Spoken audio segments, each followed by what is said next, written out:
ಮುಖ ನೋಡಿ ಮಡೆ ಹಾಕಬಾರ್ದು ಅನ್ನೋ ಗಾದೆ ಮಾತಿದೆ. ಯಾರನ್ನ ಯಾವತ್ತೂ ಕೀಳಾಗಿ ಕಾಣಲೇಬಾರ್ದು. ನಾವು ಭಿಕ್ಷುಕರಿಗೆ ₹1 ಹಾಕೋಕ್ಕೂ ಹಿಂದೆ ಮುಂದೆ ನೋಡ್ತೀವಿ. ಆದರೆ ಅದೇ ಭಿಕ್ಷುಕ ಎಂತಹ ಶ್ರೀಮಂತ ಆಗಿರ್ತಾನೆ ಗೊತ್ತಾ? ಪೈಸೆ ಪೈಸೆ ಕೂಡಿಟ್ಟು ಇನ್ನಷ್ಟು ಜನರಿಗೆ ನೆರವಾಗೋ ಭಿಕ್ಷುಕರು ಇರ್ತಾರೆ. ನಾವು ಈಗ ಪಾಕಿಸ್ತಾನದ ಒಬ್ಬ ಭಿಕ್ಷುಕನ ಕತೆ ಹೇಳ್ತೀವಿ. ಅವರು ಮಾಡಿರೋ ಕೆಲಸ ನೋಡಿದ್ರೆ ನೀವೇ ಆಶ್ಚರ್ಯ ಪಡ್ತೀರಾ.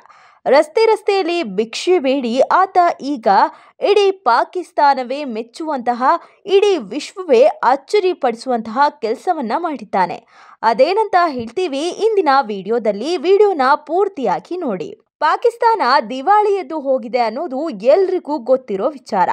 ಒಂದೊಂದು ದೇಶಗಳು ಒಂದೊಂದರ ಪ್ರಗತಿಯಲ್ಲಿ ಹೆಸರು ಮಾಡಿದ್ರೆ ಪಾಕಿಸ್ತಾನ ಮಾತ್ರ ಕತ್ತೆಗಳನ್ನ ಮಾರೋದ್ರಲ್ಲಿ, ಭಿಕ್ಷುಕರನ್ನ ರಫ್ತು ಮಾಡೋದ್ರಲ್ಲಿ ಕುಖ್ಯಾತಿ ಪಡೆದಿದೆ. ಕೆಲ ದಿನಗಳ ಹಿಂದೆ ಭಿಕ್ಷುಕರನ್ನ ಕೂಡ ಸೌದಿ ಅರೇಬಿಯಾಗೆ ರಫ್ತು ಮಾಡ್ತಿದೆ ಅನ್ನೋದು ಗೊತ್ತಾಗಿ ಪಾಕಿಸ್ತಾನದ ಮಾನ 3 ಕಾಸಿಗೆ ಹರಾಜಾಗಿತ್ತು. ಸೌದಿ ಅರೇಬಿಯಾ ದೇಶಕ್ಕೆ ವಿಶ್ವದೆಲ್ಲೆಡೆಯಿಂದ ಪ್ರತಿ ವರ್ಷ ಹಜ್ ಯಾತ್ರೆಗೆ ಕೋಟ್ಯಾಂತರ ಮುಸ್ಲಿಮರು ಬರ್ತಾರೆ. ಹೀಗೆ ಧಾರ್ಮಿಕ ಪ್ರವಾಸ ಮಾಡುವ ವೇಳೆ ಬಡವರಿಗೆ ದಾನ ಧರ್ಮ ಮಾಡುವುದು ಇಸ್ಲಾಂನಲ್ಲಿ ಪವಿತ್ರ ಕಾರ್ಯವೆಂದು ಮಾನ್ಯತೆ ಪಡೆದಿದೆ. ಇದನ್ನೇ ಬಂಡವಾಳ ಮಾಡಿಕೊಂಡ ಪಾಕಿಸ್ತಾನದ ಭಿಕ್ಷುಕರು ಮೆಕ್ಕಾ ಹಾಗೂ ಮದೀನಾ ಪುಣ್ಯ ಕ್ಷೇತ್ರಗಳಲ್ಲಿ ಭಿಕ್ಷಾಟನೆಯಲ್ಲಿ ತೊಡಗಿರುವುದು ಕಂಡುಬರ್ತಿತ್ತು. ಪಾಕಿಸ್ತಾನದಿಂದ ಧಾರ್ಮಿಕ ವೀಸಾದ ಅಡಿಯಲ್ಲಿ ಸೌದಿ ಅರೇಬಿಯಾಗೆ ಬರೋ ಇಂತಹ ಜನ ಅಲ್ಲಿ ಭಿಕ್ಷೆ ಬೇಡಿ ಹಣ ಮಾಡಿಕೊಂಡು ವಾಪಸ್ ಆಗ್ತಾರೆ. ಭಿಕ್ಷುಕರನ್ನ ಸೌದಿ ಅರೇಬಿಯಾಗೆ ಕಳಿಸಿಕೊಡೋದಕ್ಕಾಗಿಯೇ ಪಾಕಿಸ್ತಾನದಲ್ಲಿ ಏಜೆಂಟುಗಳು ತಲೆ ಎತ್ತಿದ್ದಾರೆ. ಹೀಗಾಗಿ ಸೌದಿ ಅರೇಬಿಯಾ ಜಾಗತಿಕ ಮಟ್ಟದಲ್ಲಿ ಪಾಕಿಸ್ತಾನವನ್ನ ಕ್ಲಾಸ್ ತಗೊಂಡಿತ್ತು. ಭಿಕ್ಷುಕರನ್ನ ಕಳಿಸಬೇಡಿ ಅಂದಿತ್ತು.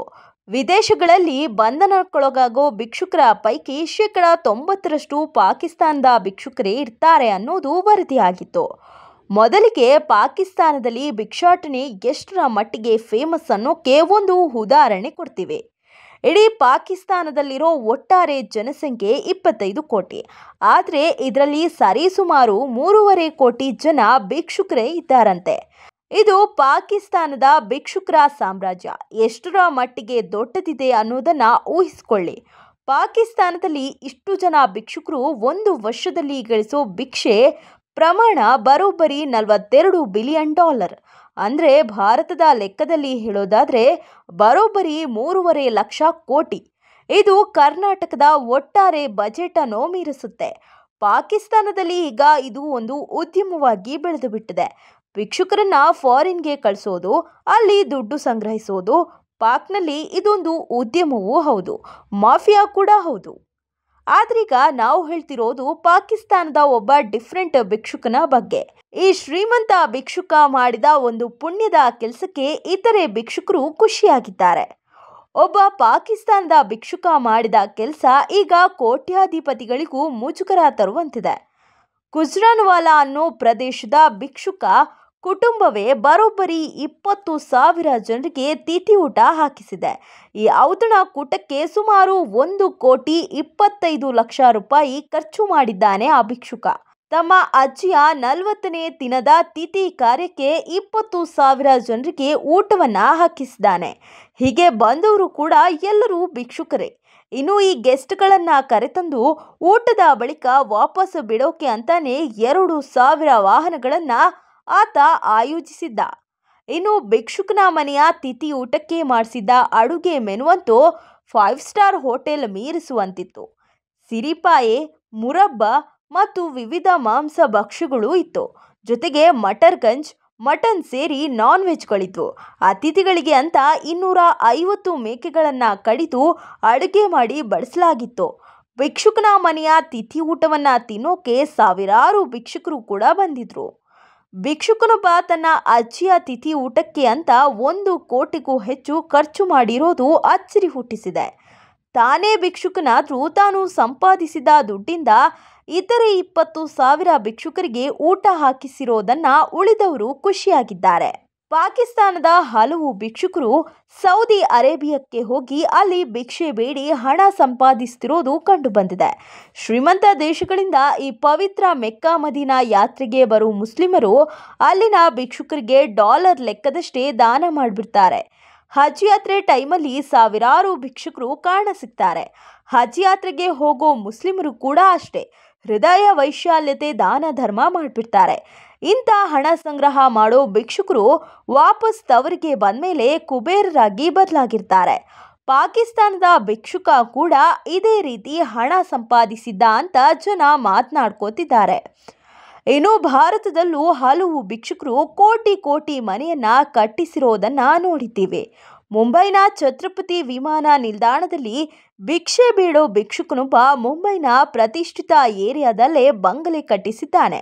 ಹಲವು ಮನೆಗಳನ್ನ ಬಾಡಿಗೆ ಕೊಟ್ಟಿದ್ದನ್ನು ನೋಡಿದ್ದೇವೆ.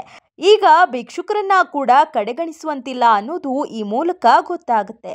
ಇದು ಒಂದ್ ಕಡೆ ಭಿಕ್ಷುಕನ ಕಥೆ ಆದ್ರೆ, ಅದೇ ಪಾಕಿಸ್ತಾನದಲ್ಲಿ ಒಬ್ಬ ಟೀ ಮಾರೋ ಹುಡುಗನೊಬ್ಬ ಕುಬೇರನಾಗಿದ್ದಾನೆ. ಆತನ ಬದುಕನ್ನೇ ಒಂದು ರಿಯಾಲಿಟಿ ಶೋ ಬದಲಾಯಿಸಿದೆ. ಕೆಲವು ವರ್ಷಗಳ ಹಿಂದೆ ರಸ್ತೆ ಬದಿಯ ಟೀ ಸ್ಟಾಲ್ನಲ್ಲಿ ಟೀ ಮಾಡ್ತಿದ್ದ ಓರ್ವ ಸುಂದರ ಯುವಕ ಸಾಮಾಜಿಕ ಜಾಲತಾಣದಲ್ಲಿ ಸಾಕಷ್ಟು ವೈರಲ್ ಆಗಿದ್ರು. ಅರ್ಷದ್ ಖಾನ್ ಎಂಬುದು ಈ ಹುಡುಗನ ಹೆಸರು.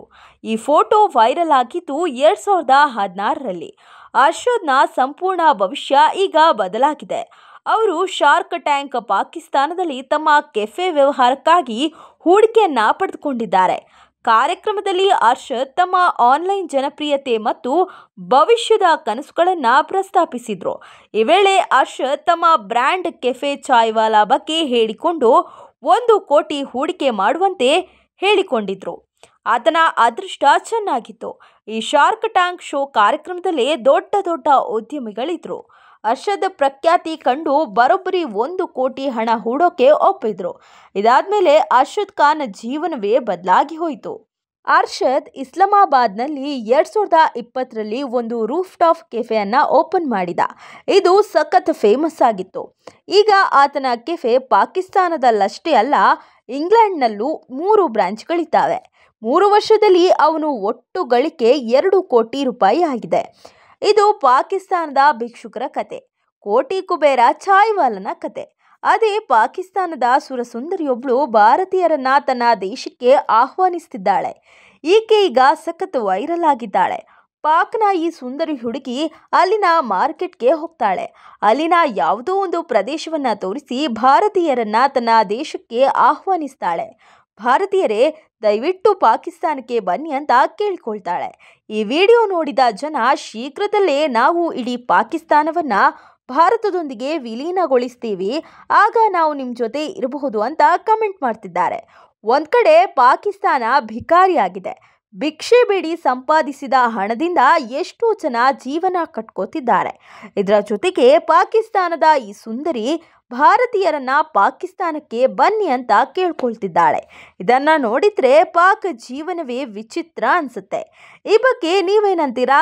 ಕಮೆಂಟ್ ಮಾಡಿ. ನೋಡ್ತಾ ಇರಿ ಲಯನ್ ಟಿವಿ.